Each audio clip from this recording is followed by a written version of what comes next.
All right then. Okay. So I'm already excited, and I guess we'll just go into the meat of today's event. So hello everyone, and welcome just again. So just going through the chats, I can tell that we have people who have been joining us on this webinar series by the familiar names and faces. And I can also tell that there are also new people joining us for our monthly webinar. So what I'll just do is give a bit of background and introduction to what the Aqua Anxiety Africa project is about. So this project seeks to understand and validate the experiences of eco-anxiety and environmental related emotions in Africans.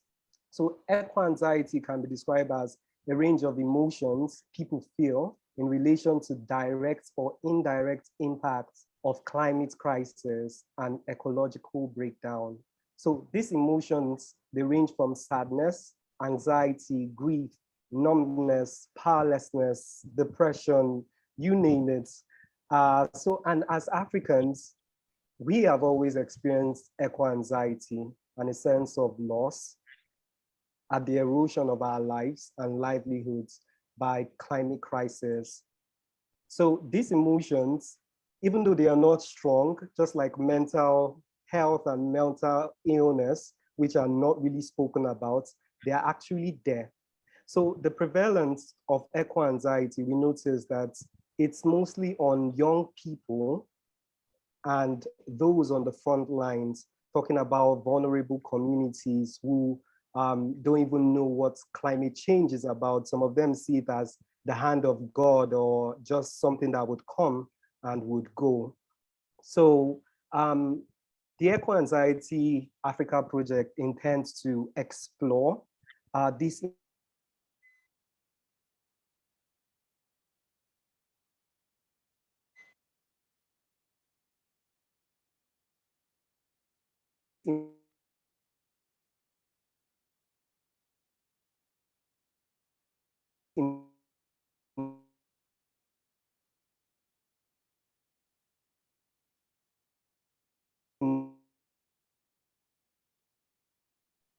emotions and safeguard them function to have a high time or are experiencing. And also taking a leap or keying it into the fact that this month is also the International Youth Day. We seek to see how we can strengthen intergenerational connections between both the older generation and the younger one. So, and we also believe that the world is young. The world is young, with a young population, with the world having at least a young population of 60% of the world population is young. So we believe the world is young, and we believe that the young people will be the people who can take charge in leading solutions towards addressing the climate crisis. But we also don't want to forget the fact that we've had the older generation who believed in this science, who understood this science, and they started advocating for it.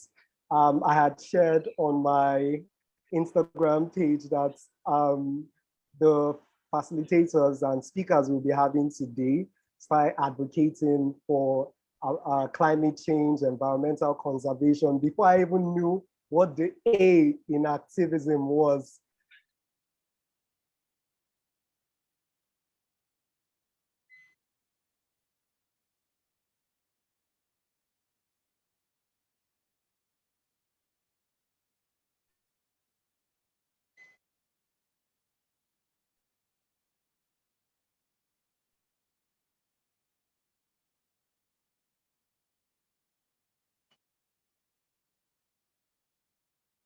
So today, who have been working, especially before I get into that, I would also like to, I would also like to announce that the TEAP, that's the Eco Anxiety Africa project through SustyVibes, is launching the Climate Elders NG campaign.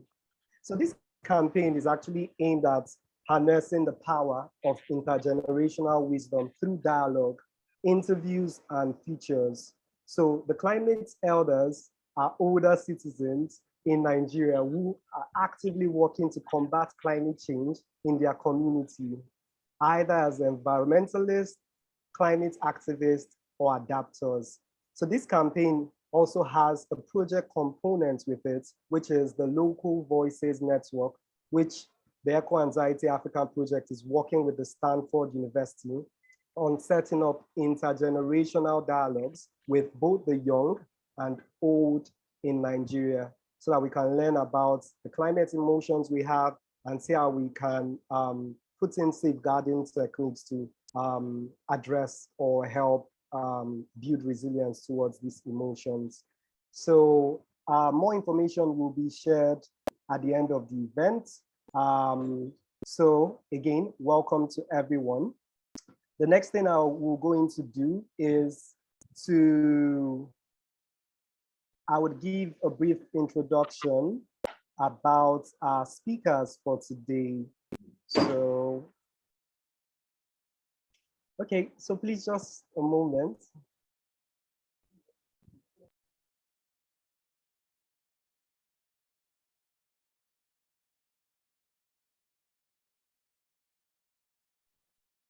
All right, so while working from home has its benefits, it also has its bits of challenges as well. So you would always have one or two family people coming into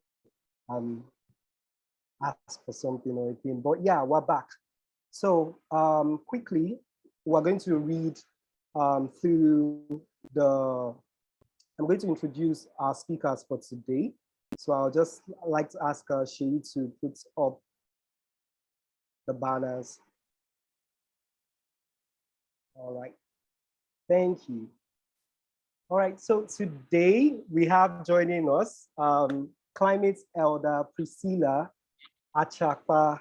So Dr. Priscilla Achakpa is a Nigerian environmental activist, founder and global president of the Women Environmental Program, which provides women with sustainable solutions to everyday problems. She has more than 18 years of expertise in development work, gender issues, research, documentation, resource mobilization, monitoring and evaluation, conflict intervention,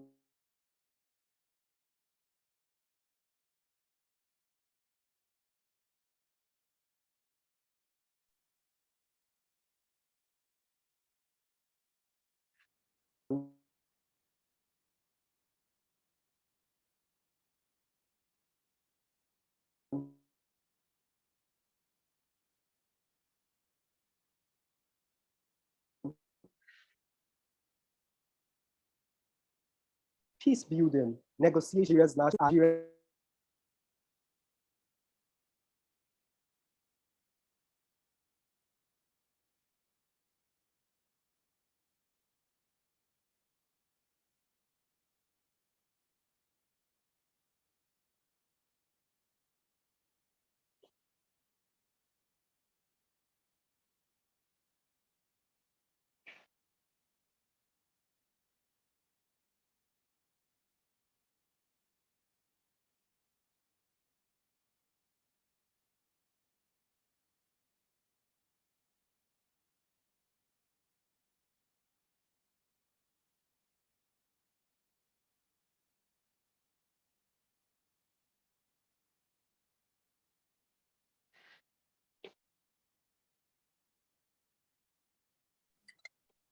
Okay, it looks like we've lost Annie. I know he said it was raining, so I'll just go on to complete Dr. Priscilla's profile.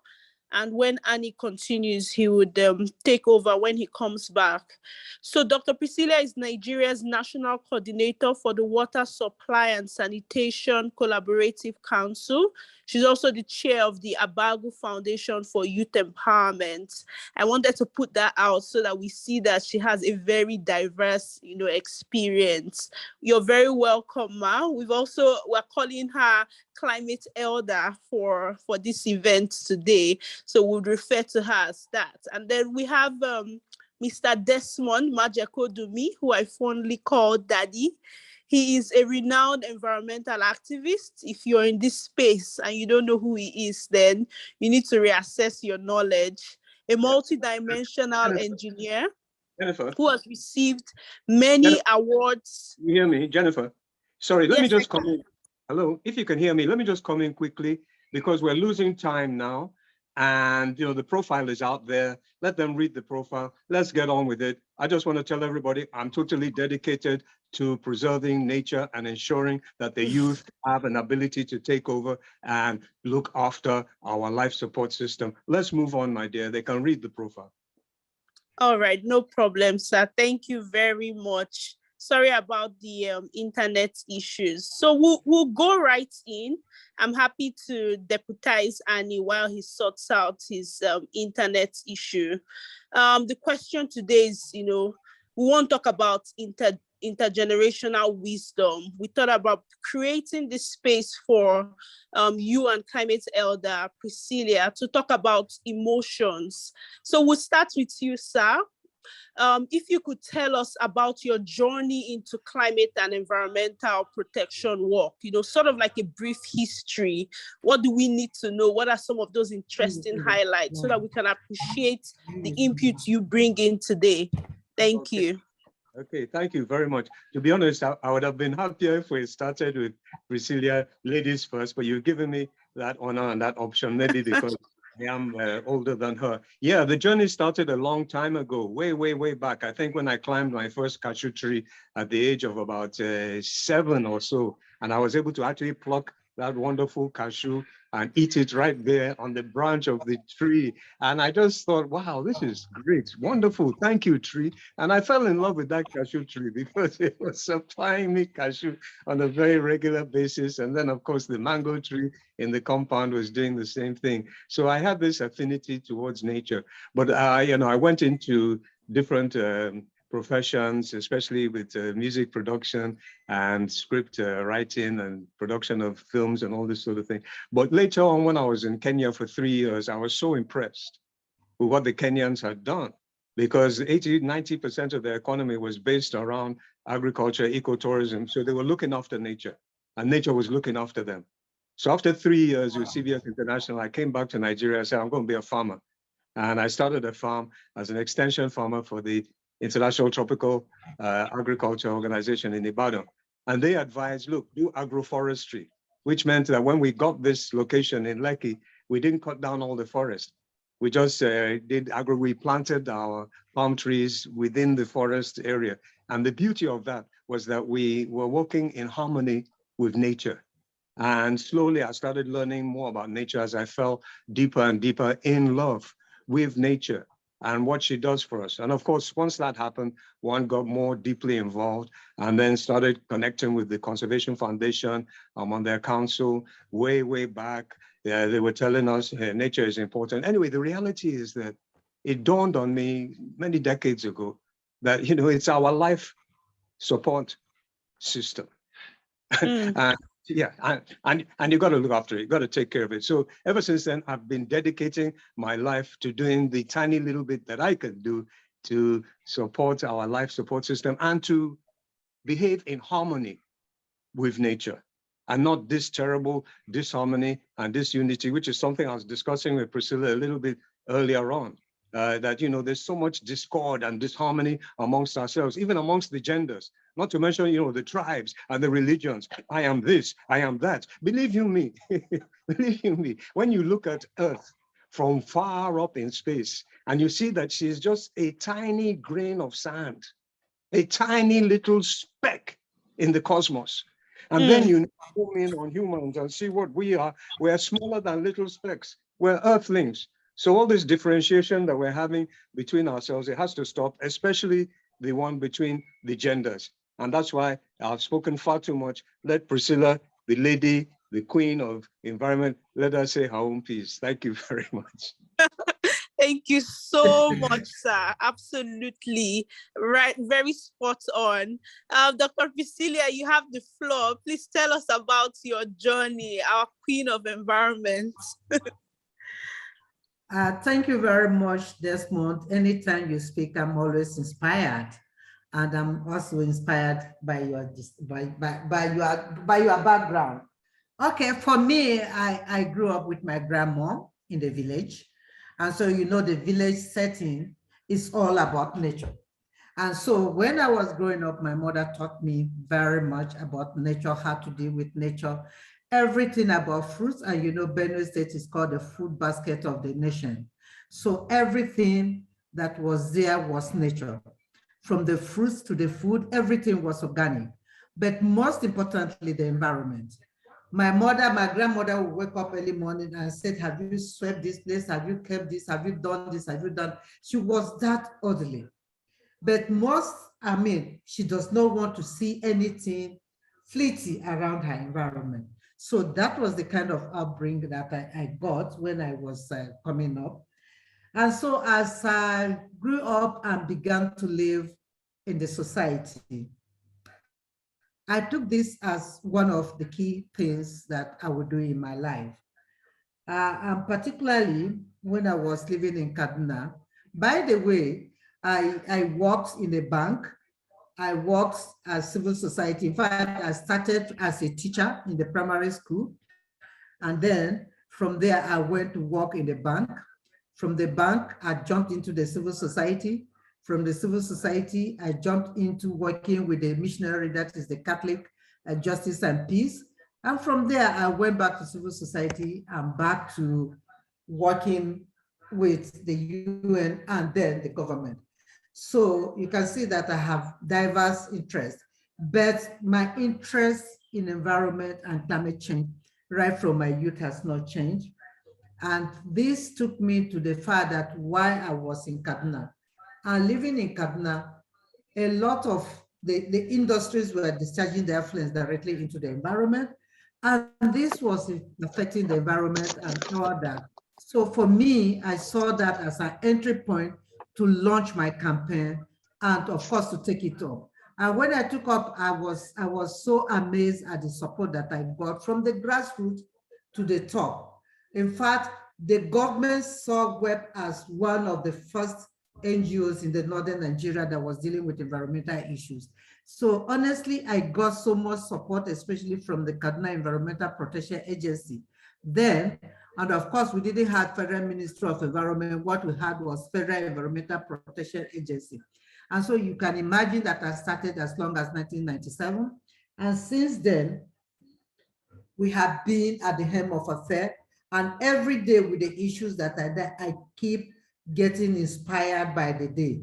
But more specifically, working with the youth has really inspired me because most of them have diverse ideas. And so you need to become like a mentor to them, mentoring them and trying to get them to be on the right track. So in a nutshell, that is myself. And WEP, which was founded in 1997, is now in about 4 countries plus Nigeria. That is Togo, Burkina Faso, Niger, Tunisia, and Nigeria. Wow. Thank you. Thank you so much, Ma. You know, something I picked out from both you and Mr. Desmond's intro is that you have diverse interests, you know, music, you've worked in a bank, civil society, but you've been drawn to environmental protection, seeing the need. And it's just so inspiring, even for me. And both of you have been, you know, amazing mentors to several young people in different parts of Africa. I remember one of the COP conferences, you know, your picture, Madam Priscilla, was, you know, put in black and white. And I was like, who is this person that's been doing this work for so long? I was probably 5 or 4 years old in 1997. So this is so inspiring. And I'll come back to you again, you know, just because you've said you've gotten support, you know, there's been positives and negatives. And I would like to know, Ma, what kind of emotions have you felt, you know, doing this work? We always say that, you know, this idea of climate emotions, they are in a range. Sometimes it's good, sometimes it's bad, but we have to embrace both the good and bad. So it'll be good to hear from your experience, what have been those positives and negatives in terms of emotions, and how would you assess it right now in 2022, how are you feeling about the work you do for climate change, Ma? Jennifer, my emotions are mixed. Mixed in the sense that sometimes I feel that I should do a lot and I don't have that capacity to do much because of lack of resources.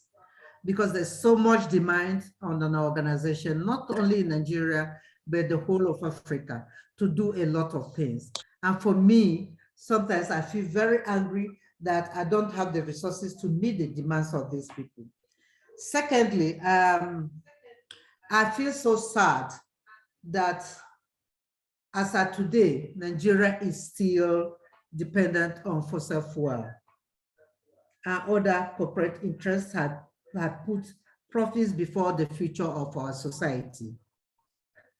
The third thing is that this year, precisely April, when I read the recent IPCC report,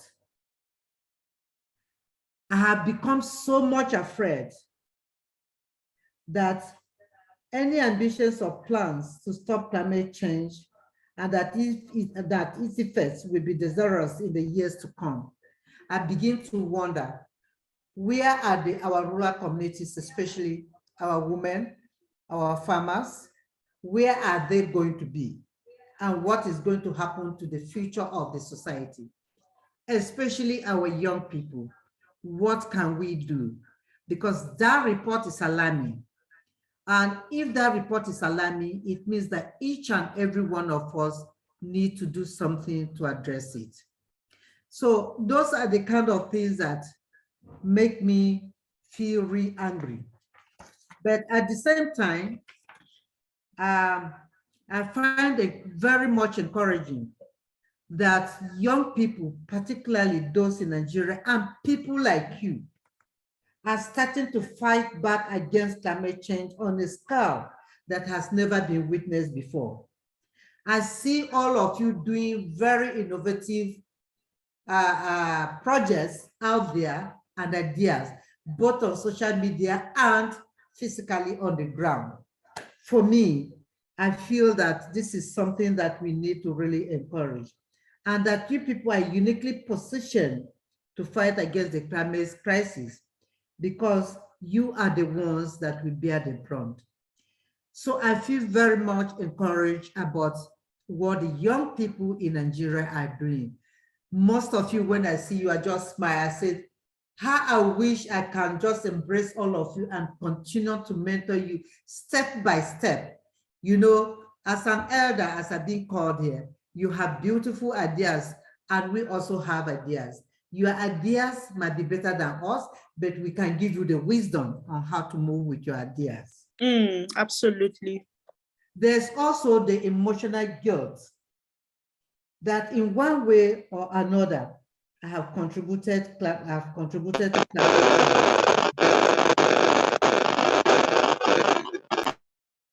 but most importantly, people for you. There was so much sound coming from the background. Is that from me or from you? I don't think it's from me. Okay, everyone is muted now, so it should be fine. Okay. Sorry. Okay, so for me, the emotional guilt that, of course, we should be able to take this climate change right to the grassroots is very important. And also that most of the people don't understand what climate change is all about, because the jargons we speak, we need to unpack it. When we go to the rural communities and we are trying to address, for instance, post-harvest loss, the planting seasons, we need to use the language that they will understand. So I think that we need to do a lot more while we work in the urban setting, urban and semi-urban settings. We need, our attention should also be focused at the rural areas, and we need to educate and create awareness as much as we can to the generality of Nigerian society. Thank you very much. Wow, thank you so much, Ma. Thank you for, being very vulnerable, I would say, with us. You've talked about guilt, anger. You've talked about hope, very, very key, the hope that you see in young people. And we're so privileged, to have you and someone like Mr. Desmond. And, I'll hand over to him now to, tell us about emotions. I've heard Mr. Desmond sing. I've heard him, use poetry to express himself and talk about feels about climate change. So, sir, the floor is yours. What are your climate emotions like at the moment? Well, I have tremendous hope after many decades of just feeling, uh-oh, what's going on? And it was particularly frustrating because the science is as clear as 2 + 2 = 4. It's as clear as that. And for people to be denying that. So it put my my whole mind into some, deep research on what's going on. And at the end of the day, one just had to come to the conclusion that this problem is innate in us as human beings, particularly as mankind. And I use that word emphatically. Not that womankind, I totally exonerated, but let's face it, all the decisions, or at least 90% of the decisions that have been made over the centuries that have brought us to this impasse where we're on the brink of, really, really serious, catastrophic breakdown that will become irreversible. And those are very harsh words to use, especially when we're, trying to deal with the anxiety, but we have to face the reality. If your house is on fire, but you don't want to feel panicky, you'll be telling yourself that the house isn't on fire. No. Come on, you find every way to put out the fire. And in the process of putting out that fire, you ensure that you do not make the same mistakes that started the fire in the first place. And what is it that really started this fire? It was the decisions that my gender have been making. Because believe you me, 100 years ago, even up to 50 years ago, globally, woman's voice was hardly considered all over the world. And in Africa, it's only now. In Nigeria, it's only now that we're overcoming this major obstacle that over 50%, the representation of over 50% of our population will be disregarded. And this is totally out of order. So I'm now optimistic because the voice of the female gender is being heard. And not only is it being heard, in a lot of cases, it's being acted upon. So after feeling quite sad and analyzing, okay, what is this thing that's causing this problem? And realizing that it's just us. And it's, aspects of our personality and character. It's the greed. Yes, it's the greed and the selfishness. And then the ego. Because, Lady Priscilla was talking about, Nigeria using fossil fuel. Okay, Industrial Revolution, they started on fossil fuel. They were burning coal over 100 years ago. And they started to realize, burning this coal is poisonous, it's killing people. So they started taking some small measures. They put up tall chimneys so the smoke of the coal would go on top of the city. It was still causing damage. And it continued and continued and continued that way, to the extent that now we're in a situation where over 3 million people die every year. Over 3 million die every year. So people say it could be up to 6 because of the poison of burning this fossil fuel. So we need to get that message across to ourselves that, look, we have done too much damage to ourselves. But, and this is the fundamental one that gives me a lot of hope. Nature, by the way, Mother Nature, Mother Nature, feminine gender. Nature had been ignoring us for thousands of years because all the nonsense we're doing was just against each other. Weapons of warfare was to commit war against each other, whatever atrocities against each other. But when the technology now got to a stage that we were causing very bad damage to nature, she now had to respond. You see, there's one thing about nature, is that she must give you what you give. I mean, person will go plant cassava and they go harvest cocoyam. No way. No way. God is not mocked. Whatsoever you sow, you shall reap. If you're dealing with nature, you give nature good love, you work in harmony with nature, she loves you back. Like that beautiful cashew tree. We looked after that cashew tree in our compound, and cashew tree gave us our fruit continuously. But you start messing with nature, she messes you back. And right now, what we're getting from nature is just a little tap on the head. Ebola, COVID, climate change, the kind of level of climate change that's going on now, despite catastrophic consequences, Europe going through the kind of heat waves and the kind of droughts in America and so on, are feeling fires and all this. That one is just small. Because the more damage we cause to nature, the more damage is going to cause to us. And eventually, she'll push us out of the equation unless we change. And this is what gives me hope, because I'm seeing lots of young people coming to the fore and saying, no, we want to change. We want to make this world a better place. We want to do the right things. We want to express love and harmony, love to our Creator who gave us this incredible miracle of creation. I mean, when you just breathe in the oxygen and you think of where that oxygen comes from, free of charge, every green leaf that you see is giving you your most essential commodity. You got to give praise. You got to recognize that this is indeed a miracle of creation, let alone when you see the birds flying, when you see the seas and what the fishes, the wonders of creation. It's miraculous. And this is why all the scripture, and again, this gives me a bit more hope for Nigeria particularly, because we're all God-believing people. All the scriptures, whether it be the Holy Bible, the Holy Quran, the Bhagavad Gita, the Jewish sutras, all the scriptures that are worthy of calling themselves scriptures of the Creator, they are telling us to care for the creation, to replenish the earth, and it's so logical.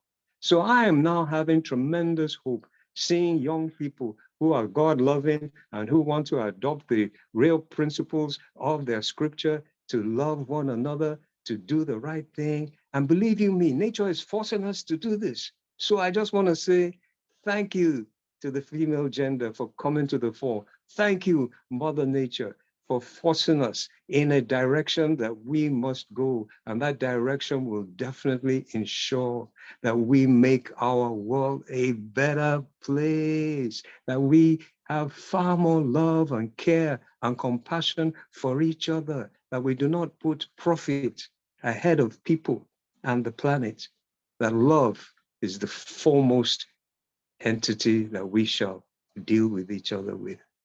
Thank you, Mother Nature. Thank you. That's so beautiful to hear from you. Thank you so much, sir, for how you explained it to us, like the emotions you felt going through the years. And that's been a long time. I can't honestly imagine how you were able to like convince people and continue your work, especially when the impacts of climate change were not as obvious as it is. Like these days, you can't even turn on the news without seeing either wildfire here, or there's a drought happening there, or flooding happening there. And one is just filled with these emotions like, okay, they are not yet impacting me, but how about the little children? How about the mothers who are dying? How about the vulnerable communities? And all of that just goes up to like put this kind of emotions, and you're angry and you're upset. But and that will take me to the next question that I have for you, sir. It's what advice would you give to your younger self? Talking about taking all of this. Okay, I think you're muted. All right.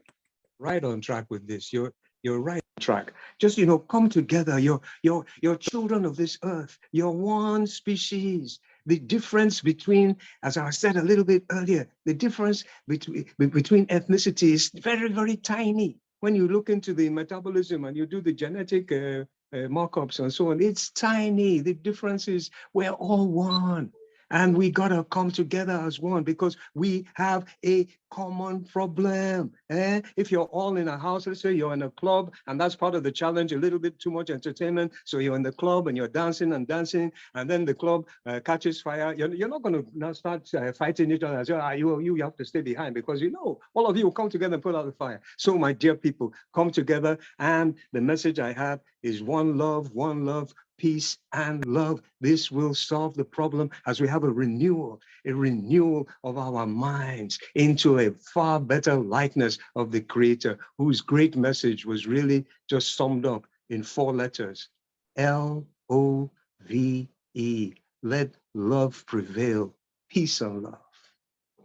Awesome. So before I move on to Climate Elder Priscilla, I'd just like to ask one final question for you, sir. How have you coped with all of these emotions?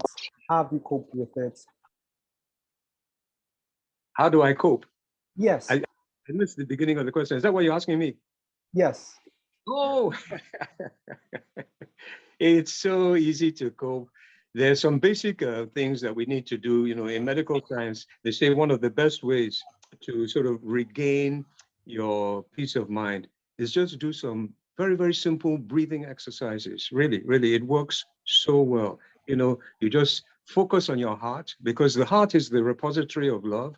And now the latest medical science is actually indicating that the heart also works a little bit like the brain in terms of stimulating certain hormones within the body. Yes, the heart does that. So focus on your heart and just take a few deep breaths, and then think of a nice, pleasant thought. Just think of something, the smile of a loved one, the hug of a mother, the word of something, or maybe just, a forest that you were in. Just do that for 5 minutes, and the tensions just ease off. And if you get a chance, go to a green space. There's nothing like it. Associating with greenery, associating with nature, associating with forest. Why do you think Lady Priscilla is looking so young and healthy and vibrant?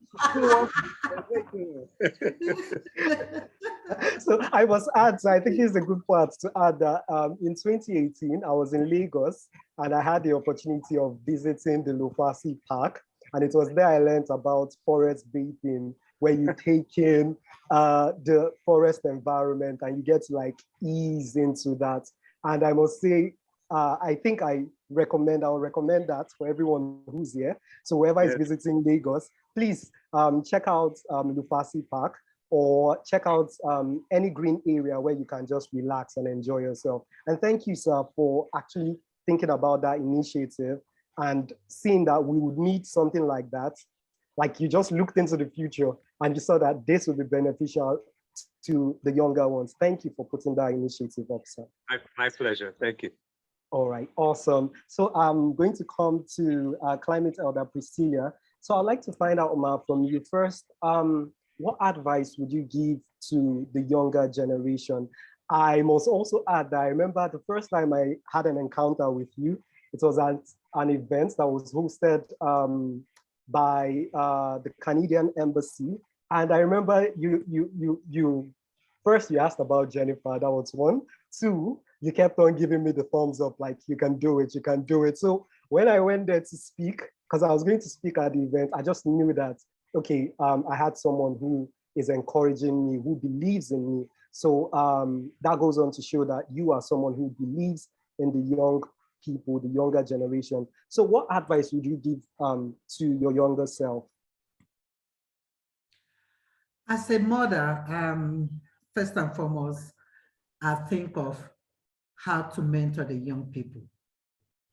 And so the young people should be willing to be mentored. That is the first advice. And willing to be mentored does not mean that you just stay and wait for somebody to come. And of course, I give Jennifer and some of you that are out there my special appreciation and the zeal that each and every one of you is ready to be mentored. You don't wait. Like, for me to be on this webinar, I know how many times Jennifer has called me, has persuaded me. I say, oh, Jennifer, look, my days are full.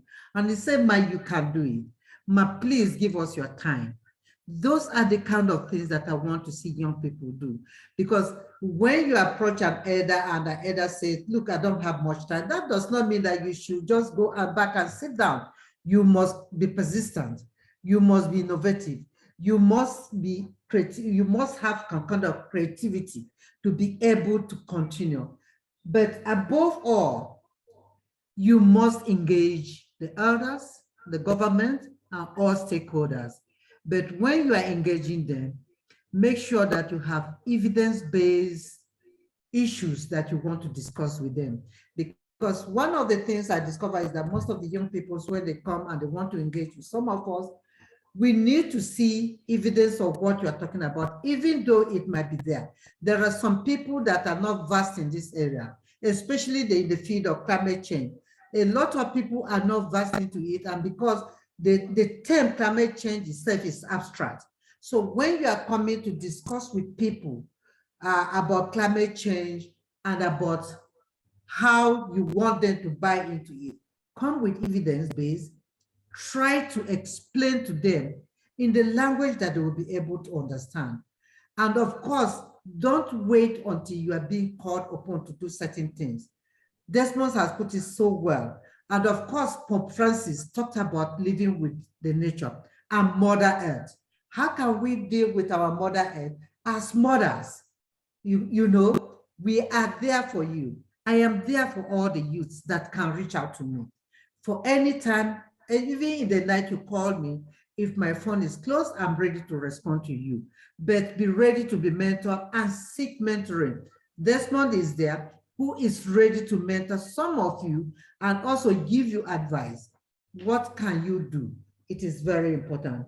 So I just want to say that above all, networking among yourselves is very key, and showing love to one another. Desmond has put it so nice. Love, love, and love. Because on this earth, we cannot do it all by ourselves. We need each other to be able to carry on. Nobody has monopoly of knowledge. I don't have. You are learning from me, I'm also learning from you. And it is only in this way that we'll be able to move forward. Thank you.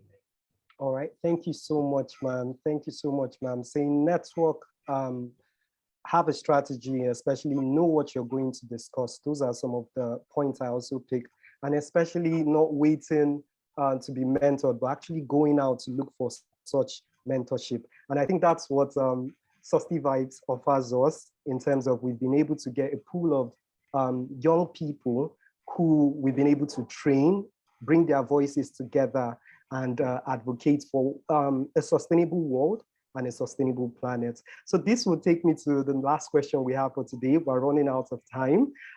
This conversation is definitely not fit for an hour, but we just have to manage the fact that we have little time to spend with you. So the next question to you, ma'am, would be, what would you tell the younger generation, especially Africans living in these times where we have lots of climate crisis happening, especially in the African region? We're talking about droughts, desertification. We're also talking about flooding. So what would you tell the younger Africans? Thank you. Well, as a young person, I need you to be vocal. Learn to be vocal about climate change issues that impact you and hold the appropriate authorities accountable. And you can do this through conferences, through joining webinars and showcasing climate solutions, as well as engage with global leaders on defining issues of our time and your time as leaders, as youth. It is also important that you need to the capacity to hold leaders accountable and responsible. Young people can mobilize for climate action. We are going to COP27. What are your actions? Digital campaigns, community improvement initiatives, social media, and in addition, advocating for quality. Young people in Africa should raise awareness. I think these are some of the things that you can do. And you can make significant contributions to the fight against climate change as innovators and climate change agents. regardless of your field, you can impact climate change through arts, through social science, education, or technology, especially through scaling up green jobs and accelerating climate action. These are things that I think that as young people, you are out there. Like I said, your knowledge is like fire, burning with zeal to do a lot of things. You are so innovative, so active, not like people like us who are now aging and want to give space for you people, but you need to take it through the right way and work with it. So we need you to be apt. You need you to be assertive. We need you to be attentive. We need you to be concise. We need you to be responsible. When you are talking to your elders, that does not mean that you should disrespect them. You should be able to assert yourself without being disrespectful. And this, most importantly, COP27 is happening in Africa. What can the young people in Nigeria and Africa do? Thank you. All right, thank you so much, ma'am. Thank you so much. So I'll quickly move on to Climate Elder Desmond to respond to that briefly. What would you tell the Africans right now, younger Africa generation, especially in this time of climate crisis? Yeah, as Lady Priscilla, she has just expressed it to you. All the points that she gave are so very, very, very relevant. Listen to what she said again and follow those particular points. But especially, in Nigeria, she referred to much earlier, that we're not doing much and we should be doing far more. We should be moving away from fossil fuel right now. And even the fossil fuel that we've been using, how have we been using it? Where's the money that should have come from the fossil fuel? So irresponsibly that we couldn't even refine the one that was here. We're importing subsidy, this, that, and the other. Come on, young people, the time is now. The time is now. You got to seize the time. You got to do it. This is your chance. And if you have your PVC, don't sell your vote. Oh, don't sell your vote. Yes, get the right people in the positions of authority and admonish them that they must do the right thing for you, otherwise you kick them out. That's what democracy is all about. Hold on to the democracy tight, but do it in a way that is loving. And on a final note, I will just play a small tune from somebody that I had a lot of admiration for. Yeah, man, telling us to get together and feel all right and spread love. Right. Do it with love. Yes, do it with love. The future is yours. Nigerian young people are the greatest, man. Oh, this country is going to make the whole world so proud. Thank you so much, sir, for sharing that song, Bob Marley's One Love, just in case anyone is looking, trying to find out what that song is. Thank you so much, sir. So at this point, we would open the floor to anyone who has questions. I know we have lots of people here, young people here as well, and I know would have questions for our elders today. So you could either unmute yourself and ask your question, or you could just put it up on the chat. And we'll do this quickly for 10 minutes and we'll move on. How's that? Okay, I'll make it 5 minutes because we're almost out of time. So let's quickly type or unmute. But if there are no questions, I take that with your silence that we have all learned so much today. Then probably we'll just round off. Okay, so I see someone saying, reggae, love is the greatest. Elder Desmond in the mood. I'm having a good laugh and learning at the same time. For Miriam, this is very inspiring. Amazing points for young people to take actions. All right, awesome. Okay, we got Annabelle. Annabelle, all right, you can unmute and quickly ask your question. Thank you. Hi, good morning, everyone. So mine is not necessarily a question. It's basically to commend Climate Elder Desmond and Climate Elder Priscilla, considering how climate challenges have evolved over the years. I would say it's really, really brave of both of you to have started this work when you started it, because I'm just trying to think of how unpopular both of you would have been then, and how maybe people would have been looking at you like, is this person okay at all? Now there are more people that are willing to canvass for the climate, for climate interventions, and for just better practices and better ways of living. So I just want to say thank you very much for starting what you started. Thank you for setting the footpath for us to follow you, and we'll be looking forward to leaning into your wisdom even after today. Thank you very much. All right, thank you so much. Thank you so much. So we'll just quickly round off, but before we do, picking up a leaf from what Climate Elder Priscilla had said about what preparation do the young people have as regards COP27, I would just like to also announce that SustyVibes will be working to engage young people, especially through the COP27 lens. So we'll have, for our next meeting, webinar meeting, we'll be having African experts to discuss loss and damage as it relates to climate, mental resilience, and all of that will be shared to, as long as you registered, all of that will be shared on the link. Because just like Climate Elder Priscilla had said, what would be our demands when we go for like an event of COP, or when we meet with our local government representatives or local leaders? So we really need to start having these discussions so that we can make demands that would both benefit us as well as the planet. So at this point, I would like to say a big thank you to Climate Elder Desmond Majekodunmi. And I also like to say a very big thank you to Climate Elder Priscilla Achakpa. Thank you so much again for your time. Thank you so much for your work that you've done. And thank you so much for inspiring us to even be the climate activists that we are.